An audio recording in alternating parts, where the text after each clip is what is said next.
ఏ marks ఇవి? ఈ మార్క్స్కి చదువుడు ఎందుకే? మానేసే, 2 గేదెలు కొనిస్తా, తోలుకో. 70%.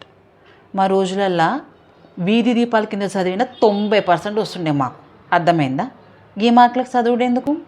బేకారున్నాయి మార్క్స్. 80%. మీకు లక్షల స్కూల్లో ఫీజులు కట్టేదే కాకుండా ట్యూషన్లో కూడా పంపుతున్నాం కదా. ఈ 80%కి మళ్ళీ ట్యూషన్లా గా ఫీజు అండగా మాకు ఎందుకు? అసలు ఈ 80% తెచ్చుకునే దానికి చదువుడు ఎందుకు? 90%. హ్యాపీగా ఫీల్ కాలను ఇప్పుడు. రాకేష్ గారికి ఎంతనాయి? 95. వాడు కూడా మీతోనే చదువుతాడు కదా, అదే క్లాసులు వింటాడు కదా, మీతోనే కూర్చుంటాడు కదా. వాడికి 95 వచ్చినందుకు మీకెందుకు రావు మరి? వేస్ట్. వీటికి సంతోషపడాల్సిన అవసరం లేదు. 100% సంతోషపడాలని ఇప్పుడు. ఇట్లా ఒక్కసారి తెచ్చుకొని ఎగిరెగిరిపడుడు కాదు.